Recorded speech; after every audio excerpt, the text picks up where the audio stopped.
Welcome to episode 58 of Knit Talk with a Tech Editor. I'm Megan of the Unapologetic Knitter, and I'm a tech editor.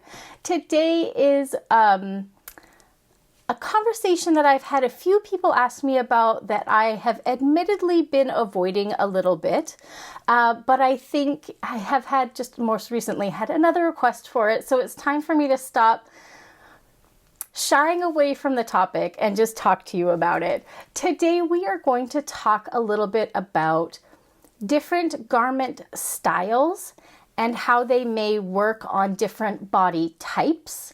And then at the end of today's episode, we're going to do a drawing for the 3 copies of the Gilmore Girls knitting book that I promised you 2 weeks ago.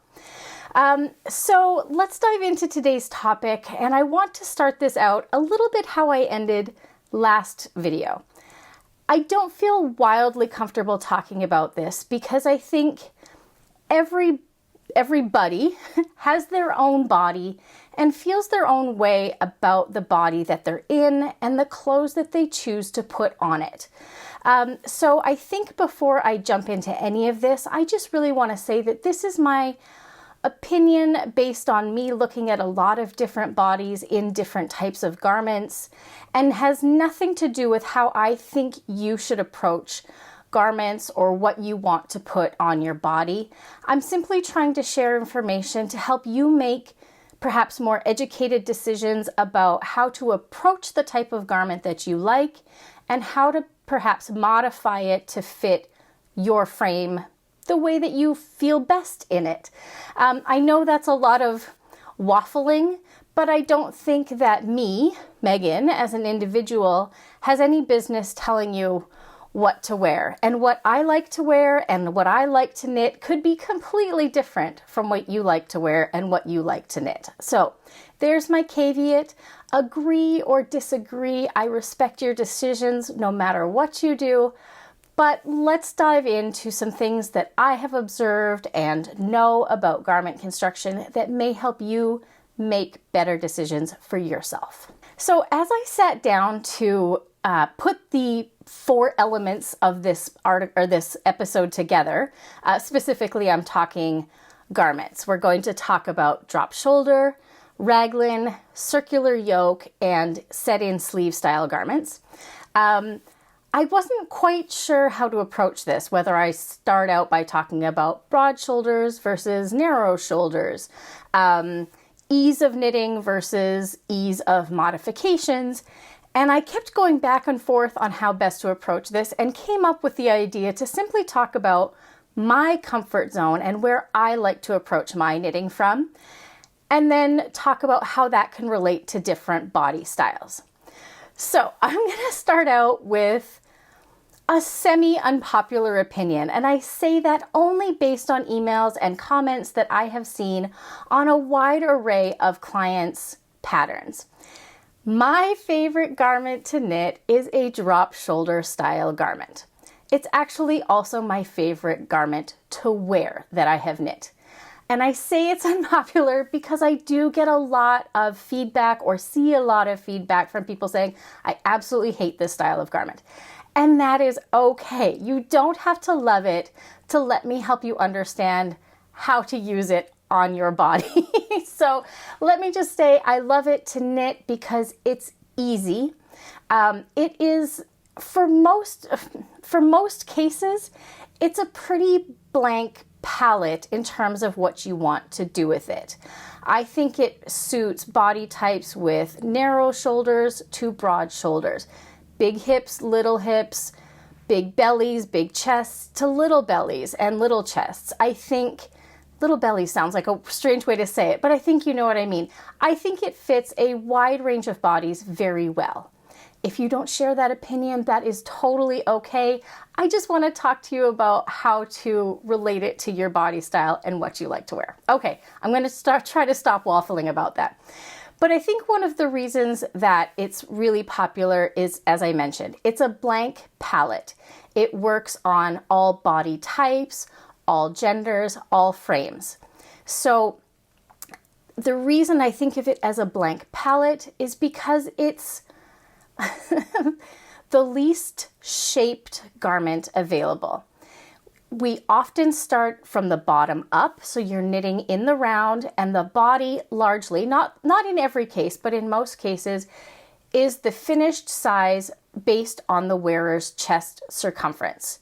They are very often oversized, but don't have to be. But no shaping occurs between the underarm and the shoulder in terms of removing stitches. So the width of the body when it's laid flat is the width of the yoke at the top of the shoulders. If you have broader shoulders, the drop simply won't drop as far down your arm. If you have narrower shoulders, the drop will drop further down your arm. If you think of it like maybe a t-shirt where you don't have any sleeves, or maybe a vest would even be a better reference. If you have narrower shoulders, a drop shoulder is going to look more like a capped sleeve. It's going to fall further down your shoulder, and your sleeve will start further down your arm. So for all that it is a sort of blank palette, there's very little shaping, so it's very easy to add color work, texture work, different kind of stitch patterns. You do really need to consider that the width of the body of the garment can have a really large impact on the length of the sleeves. So I have 2 episodes to point you to help you through that.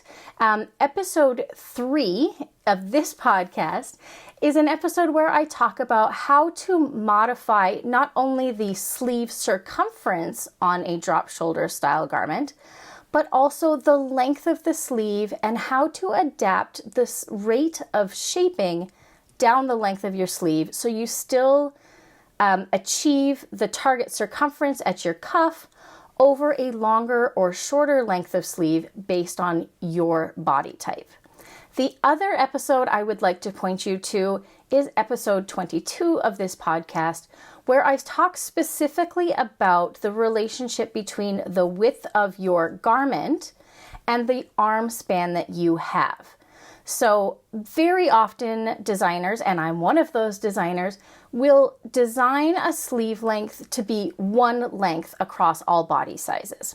That's based on the average arm span for the body that I am designing for. But if you have much longer or much shorter arms, you're going to need to modify the length of your sleeve. So episode 22 walks you through that relationship and how you can make that adjustment so your sleeves aren't 3/4 length or way too long by the time you're done. So one of the questions that I specifically was asked in the email was whether there was a garment type that was best for any gender. And I would say a drop shoulder garment is probably going to be the easiest to modify between different body types.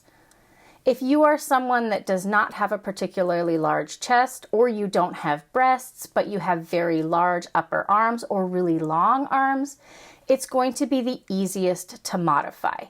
Because there's no armhole shaping, the depth of the yoke directly relates to the upper arm circumference of the body. So if you have an upper arm circumference of, let's say 12 inches, just for ease of measurement, the yoke depth at the armhole simply has to be half of that, or 6 inches. If a garment that you're knitting fits you in the chest but is too large in the depth of the yoke and therefore the upper sleeve circumference, you can simply knit that shorter so that you have a shorter half length and therefore a smaller upper sleeve circumference. Again, for any gender, I think the drop shoulder is also very good for modifying the body because they are often, I'm going to say shapeless, but that sounds negative, because they are often knit without any kind of waist shaping, so no increases or decreases to account for narrower hips or waist. You can simply knit it to the length that you need. Of course, if you're knitting it longer, make sure you've got extra yardage on hand to cover any difference. It's also great because you can very easily modify the shape of the neckline on a drop shoulder. Because no shaping is occurring at the armhole edge, you're not worried about concurrent shaping, so something that's happening at the armhole to make your shoulders narrower relative to any shaping you have done at the neckline.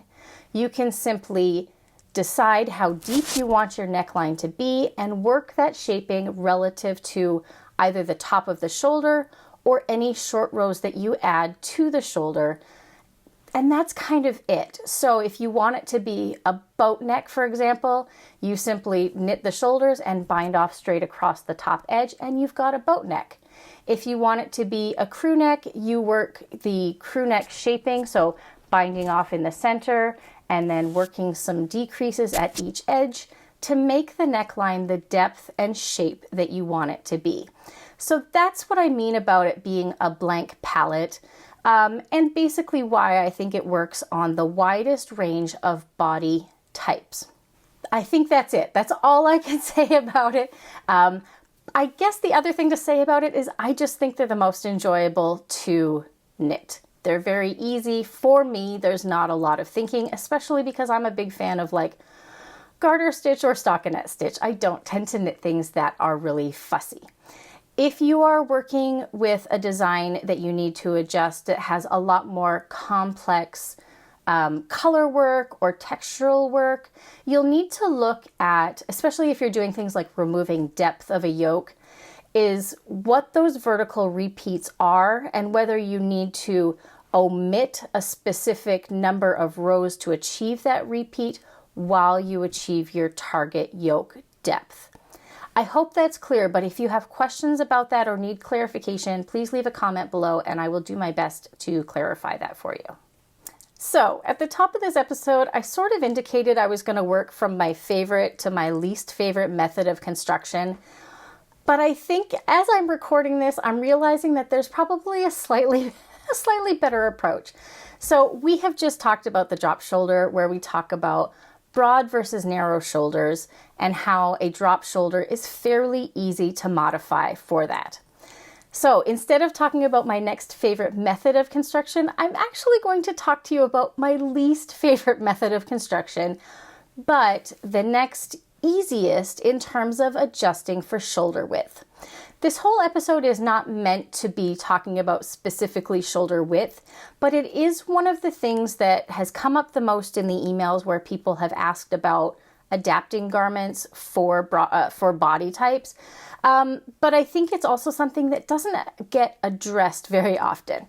So my next least favorite, my most least favorite method of construction that works really well for adjusting shoulder widths is the set-in sleeve style construction.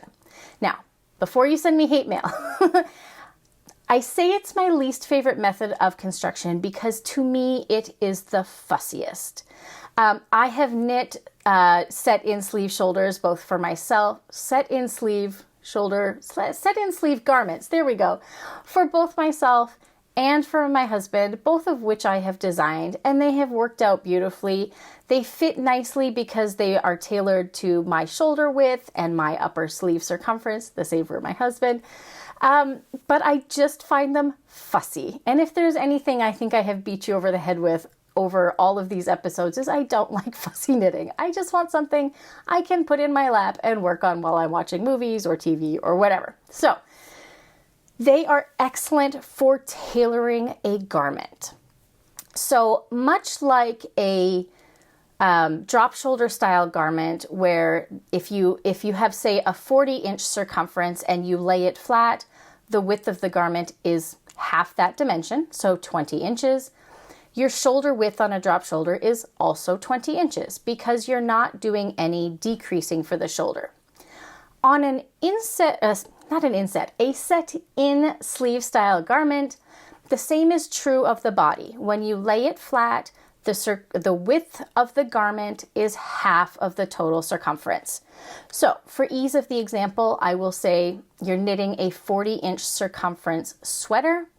When you get to the yoke and we are separating the front and back halves, the only difference largely in the shaping of a yoke for a drop shoulder versus an inset sleeve is the amount of shaping we do at the underarm to bring in the width of the yoke.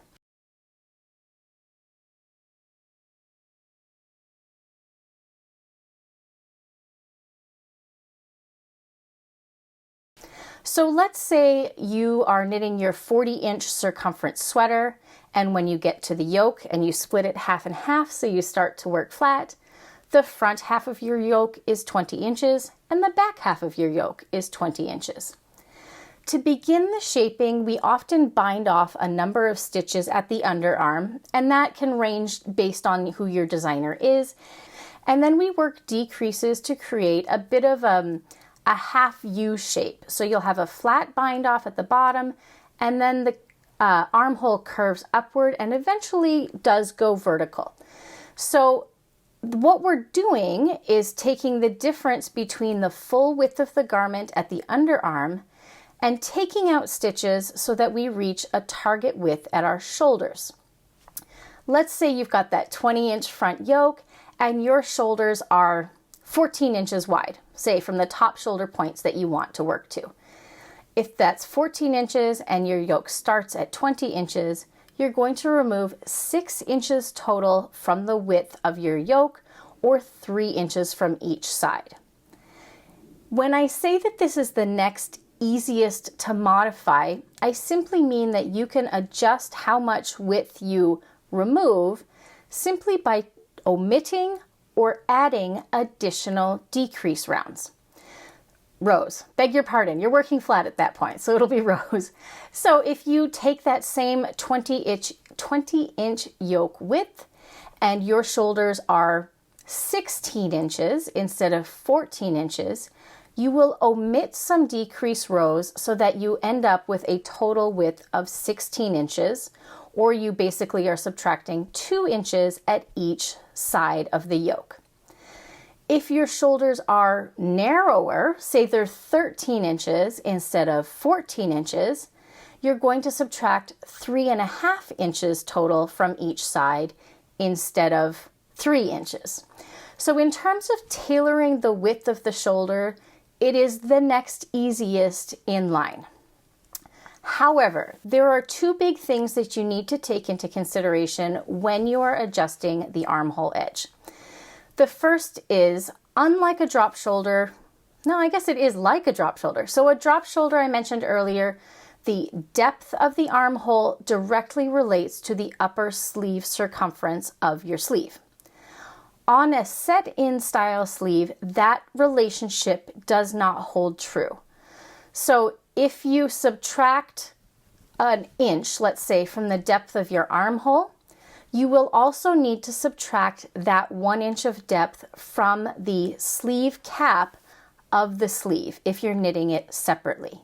You want to maintain that vertical to horizontal relationship between the circumference or the width of your sleeve cap versus the depth of your armhole.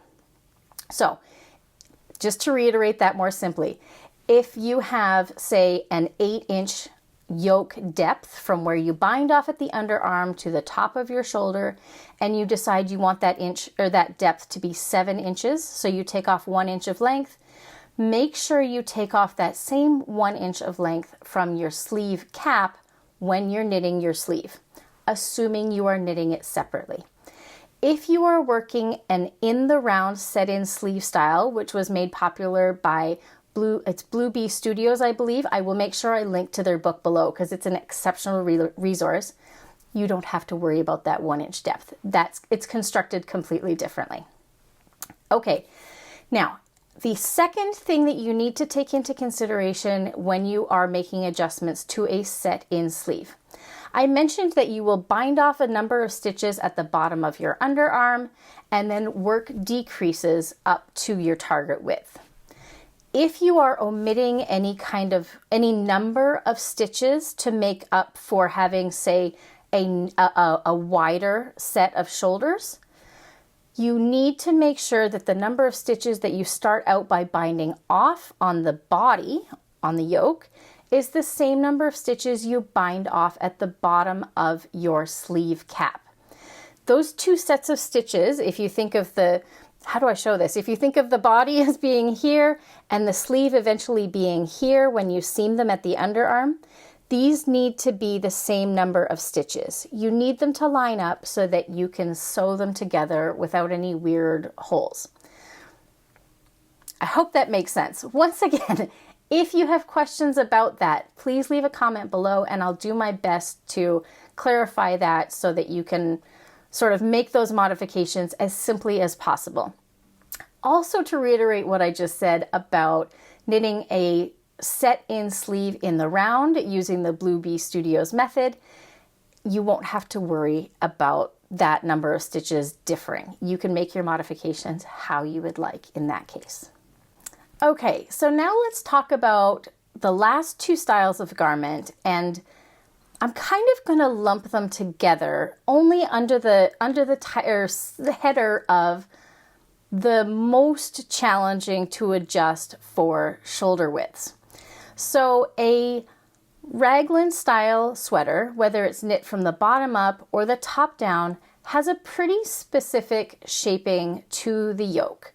We work our Raglan shaping at roughly a 45-degree angle to increase the number of stitches in both the front and back of the garment, which will make up the full circumference, as well as the full width of the sleeves. A circular yoke style garment is similar in that we use a very prescribed method of working increase shaping rounds over the depth of our yoke to achieve the total circumference of our sleeves and bodies at the same time. So unlike an inset sleeve where you can adjust the depth of the yoke or the width of the shoulders, or a drop shoulder sleeve where adjusting the depth of the yoke does adjust the sleeve circumference, the upper sleeve circumference, when it comes to adjusting Raglan or circular yoke style garments, you're working within a very prescribed framework of spacing.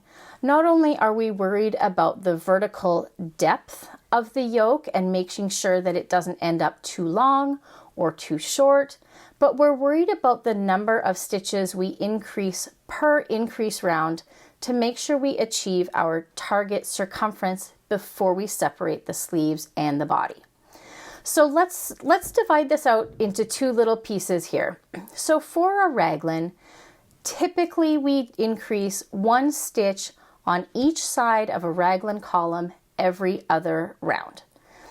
The numbers of stitches that you're increasing over the target depth of the yoke are what set the total width or circumference at the bottom.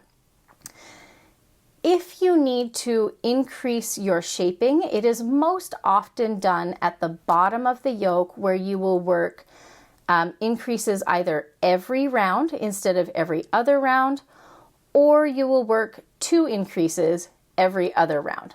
I talk all about this in my latest episode, Compound Raglan Shaping, and of course I don't know what episode that is, but I will make sure that I have it in the description below for you.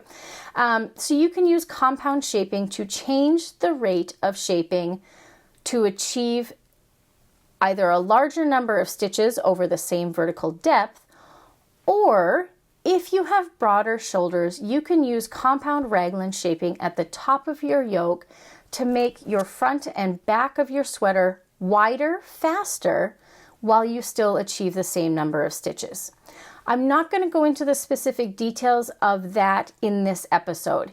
It is going to be one of the first episodes in January of next year, because I actually had a separate email about that, specifically how to make modifications in a Raglan for broad shoulders.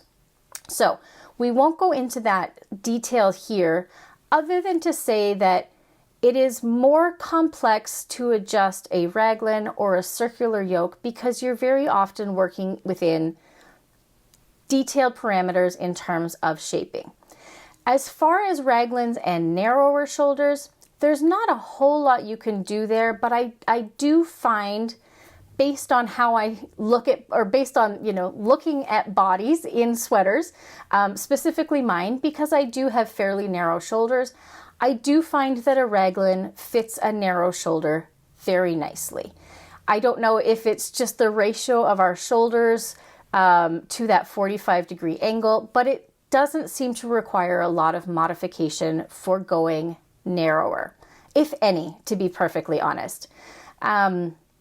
It's more making adjustments for broader shoulders.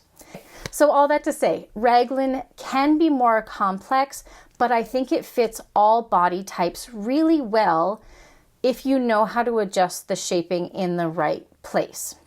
So circular yoke style sweaters fall into a really similar category of modifications as raglans. We have a prescribed number of stitches that we need to increase over a prescribed vertical depth, and generally those increases are worked over only 4 or 5 rounds. So over those 4 or 5 yoke increase rounds, your designer is telling you how many stitches you need to increase so that you achieve specific circumferences down the length of the yoke. The first increase round or 2 is what sets sort of the width at the top of the shoulders. If you have broader shoulders and you feel comfortable doing the math, you may try to work additional increases closer to the top of the garment, which is going to accommodate the broader shoulders. For those of us with narrower shoulders, it's a little bit like a raglan. I have very rarely found that I need to make any adjustment to the top of a circular yoke. So there are solutions to it, but they are a little more complex. If this is something that people would like to see me talk in depth more about in the new year, I'm happy to do that. I simply haven't had a request for it yet, so it wasn't necessarily in my queue. So all of this to say is I've given you parameters on how to adapt a garment for a body that you have, but I really don't think, in my personal opinion, that there is a type of garment that is best suited to a type of body. I think there are some garments that are perhaps easier to modify for different types of body frames, but if there is something you love, you can find a way to adjust it so that it fits you the way that you want it to. If you're knitting it, not only are you investing your time and money in spending the dollars to purchase the yarn and materials you need to make it, but also the time to knit every single stitch that goes into the garment. So I think it's important to look at shapes and design elements that are going to make you feel your best in the garment. I think something that gets overlooked very often through no fault of our own, there's nobody standing in our closet telling us what to do, is using garments that we already own that are commercially made to help us inform our decisions. So when I think about sitting down to design a sweater, I often think back to other garments that I have not only knit myself from other designers, but I also think about commercially purchased garments that I have worn and loved, and think about, okay, what did I love about that? What did I not love about that?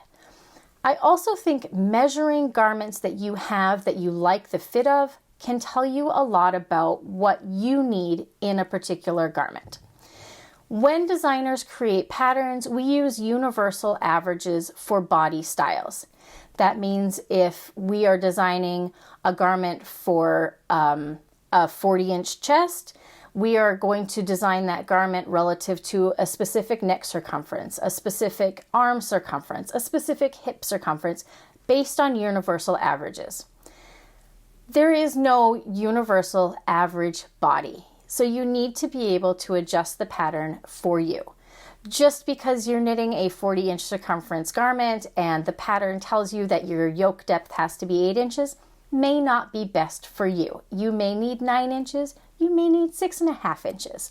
So I think using garments in your closet that you can physically go measure and look at what you like about them can transpose really seamlessly into your garment if you know what to look for. So, where do I wrap all of that up? I feel like throughout this whole episode I've been saying, love your body, love the clothes you're making for your body, here's what to look for. But I think that the reality is there is no definitive answer in terms of best garment type for a body. Okay, so before we wrap up the episode and say our goodbyes for the week, let's do our drawing for the Gilmore Girls official knitting book by Tanis Gray. It was so fun to go through the comments that you left to see which ones were your favorite. There was definitely a few repeats on them, but let's do a random generator together so we can say congrats to our winners. And I will have you contact me through the form on my website, which I will also link below, so that I can get these shipped out to you next week, and hopefully they will get there by Christmas. Okay, so here we go. I've got our list of 13 entrants along with the patterns that they thought they would like to knit most. Let's go ahead and do number 1. So number 1 is number 7. So these numbers are just provided in the order that YouTube sent them to me. Next is number 11. All right. Oh, well, we can't generate 11 twice. So last one, number 8. All right. So thank you all so much for participating in that. I like to do giveaways when I can. I think especially because many of us are rolling into our holiday season, it's nice to send you a little treat. And I hope when you receive it that you will knit from the book and love what you knit. So tomorrow is American Thanksgiving. If you are celebrating, I wish you and yours a wonderful day of thanks and lovely food and all of the gratitude that you can muster for the year. I am going to be back in 2 weeks' time with another discussion about garments and their fit. And we're going to be looking at relative body heights versus the length of the garment that you're going to knit. This is going to be different from an episode that I did last year where I talked about garment lengths, sort of average garment lengths and where it falls on the body, but talk more specifically about what those lengths look like on different bodies. Thank you so much for spending your time with me today. Have a wonderful rest of your week, and as always, happy knitting.